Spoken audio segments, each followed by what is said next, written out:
6h49, Europe 1 vous répond, Samuel Etienne. Oui, l'un des 2 terroristes de Saint-Étienne-du-Rouvray était donc porteur d'un bracelet électronique, ce moyen de surveillance électronique donc qui peut être décidé par un juge, qui soulève bien sûr la question de l'efficacité d'un tel dispositif. Invité d'Europe 1 vous répond, Sylvie Duval, la présidente de l'Union syndicale des magistrats. Bonjour Sylvie Duval. Bonjour. Merci d'avoir accepté notre invitation d'abord. Alors, on va être clair et direct. L'un des terroristes meurtriers du père, Jacques Hamel, bénéficiait d'une assignation à résidence. Comment ne pas parler d'un énorme raté du système judiciaire ? Évidemment, quand on voit ça à la lecture de ce qui s'est passé, on est face à des faits absolument atroces et l'émotion, elle est extrêmement importante et on pense à toute la communauté catholique. D'un autre côté, il faut se placer au moment au moment où les décisions sont prises, et au moment où les décisions sont prises, on prend en compte tous les éléments qui sont mis à la disposition du juge, et une décision a été prise. Manifestement, elle a eu des répercussions extrêmement compliquées, mais encore une fois, on est sur une décision individuelle d'un individu qui est passé à l'acte. Le bracelet électronique, c'est une mesure qui a été mise en place par le législateur et qui peut s'appliquer et qui peut aussi fonctionner. Virginie Duval, on vous entend. On en reçoit des tweets sur cette question, Anissa. Oui, effectivement, vous êtes nombreux à réagir sur Twitter avec le hashtag un matin, comme FX Manson qui dit « Le bracelet électronique ne sert à rien dans ces affaires », ou encore JFR qui nous dit « C'est évident, ce bracelet n'a servi à rien ». Donc Virginie Duval, voilà, ces auditeurs se posent la question de l'efficacité de ce bracelet électronique, en tout cas dans la lutte contre le terrorisme, puisqu'il n'empêche pas un homme suspecté d'activité terroriste de rentrer dans une église. Et en même temps, on sait que d'autres, que les représentants de la droite, par exemple, avaient il y a quelques mois demandé à ce qu'on multiplie les bracelets électroniques pour les personnes soupçonnées en matière terroriste. Oui, c'est-à-dire que toutes les personnes dans le fameux fichier S, par exemple, puissent être dotées d'un bracelet de ce type. Exactement. Effectivement, ça avait été demandé par M. Sarkozy. Donc, à un moment, on a considéré que le bracelet électronique était la solution idéale. Le bracelet électronique n'est pas la solution idéale. Il n'y a pas de solution idéale de lutte contre le terrorisme.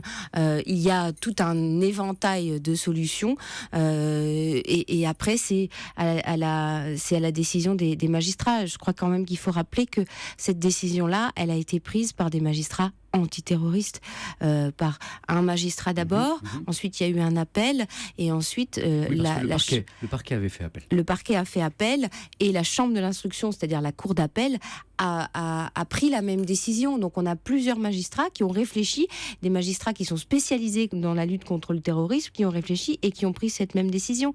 On a pu aussi entendre des gens dire mais c'est un permis de tuer, les magistrats sont irresponsables. Non, les magistrats sont pas irresponsables.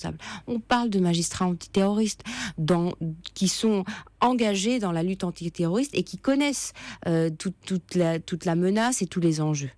Pour que nos auditeurs qui nous écoutent comprennent bien ce que c'est un bracelet électronique, on va rappeler son fonctionnement. Dites-moi si il y a une correction à apporter. Il définit ce bracelet 2 espaces de temps, où l'un où le porteur est obligé de rester chez lui et l'autre où il est autorisé à sortir, c'est ça ? Oui, c'est ça. C'est un espèce de bracelet un peu plus gros qu'une montre, ouais. Qu'on met à la cheville pour que ce soit plus discret et que ça permette la réinsertion pour les personnes qui ont déjà été condamnées. Et puis c'est relié à un boîtier qui est fixé au domicile de l'individu, ouais. Et ça, il y a des données qui sont transmises par ce boîtier à l'administration pénitentiaire qui surveille le respect des obligations. Alors justement, le porteur du bracelet électronique de Saint-Étienne-du-Rouvray, lui avait une autorisation de sortie entre 8h30 et 12h30, donc il a commis son attentat durant cette période. Question, même dans ce laps de temps des sorties autorisées, est-ce que les déplacements des porteurs de bracelets sont surveillés ? Ce qui aurait pu permettre, par exemple, de constater qu'ils rentraient dans une église. Non. Oui, mais en même temps, alors non, oui. On ne sait pas où les gens vont parce que le bracelet, il fonctionne à l'intérieur du domicile, de la maison. Oui. Et si la personne sort en dehors des horaires, ça sonne et l'alerte est donnée. Et de toute façon, même si on avait su qu'il rentrait dans une église, il serait rentré dans une église, on a le droit de rentrer dans une église. Et normalement, on n'y rentre pas pour commettre un acte aussi abominable. Donc là, c'était pas envisageable, détectable en tout cas. On peut peut-être préciser que le bracelet électronique, il peut être mis avant que la personne soit condamnée. C'était le cas dans cette situation-là. Il était mis en examen. Il était mis en examen. Ou après la condamnation. Donc là, c'est une manière d'aménager la peine pour favoriser la réinsertion. Revenons sur cette décision des magistrats donc d'attribuer un bracelet islamiste à ce terroriste. Les prévenus pour les affaires de terrorisme islamiste qui font l'objet d'une telle assignation à résidence sont très peu nombreux. Ils sont 7 à indiquer la chancellerie. C'est donc une décision rarissime. Qu'est-ce qui peut la motiver ? Il faut revenir un petit peu en arrière sur les principes. C'est-à-dire que le principe, je sais que ce que je vais expliquer est difficile à comprendre. Le principe, c'est la liberté. Si on ne peut pas maintenir quelqu'un en liberté parce que on sait qu'il va partir, qu'il va pas, ou qu'il va concerter, ou qu'il va recommencer, eh bien, on peut envisager un contrôle judiciaire. Si on se dit que ce n'est pas suffisant, on peut envisager une assignation à résidence avec surveillance électronique. Et si toutes ces situations ne sont pas possibles, en dernier lieu, il y a la détention. Donc c'est vraiment dans ce sens-là. Donc c'est la détention provisoire en dernier lieu. Là, en matière de terrorisme, on est à l'inverse. C'est-à-dire que plus de 93% des personnes qui sont mises en cause en matière de terrorisme sont en détention provisoire. Donc les chiffres sont inversés. Donc on a un principe de précaution extrêmement fort. Et donc on sait qu'il y a 285 personnes mises en examen en matière de terrorisme et seulement 7 sous bracelet avec surveillance électronique. Ça veut dire que c'est une décision extrêmement rare et donc qui est prise en fonction des éléments du dossier. C'est-à-dire que si on a le sentiment que l'infraction pour lequel il est mis en cause ne va pas être renouvelée, si on pense qu'il y a des garanties de réinsertion, si on sait qu'il y a un étayage autour, eh bien on peut se dire que la détention provisoire n'est pas dans cette situation indispensable. Et c'est la décision qu'ont pris dans l'affaire qui nous intéresse les magistrats. Alors au vu de ce qui vient de se passer, que doit-on faire aujourd'hui de ces quelques personnes soupçonnées de terrorisme ou condamnées pour terrorisme, parce qu'elles sont 7 dans ce cas, 7 et 6 pour être très précis, et qui bénéficient d'un bracelet électronique? Est-ce qu'il faut les placer en détention à la lumière de ce qui vient de se passer?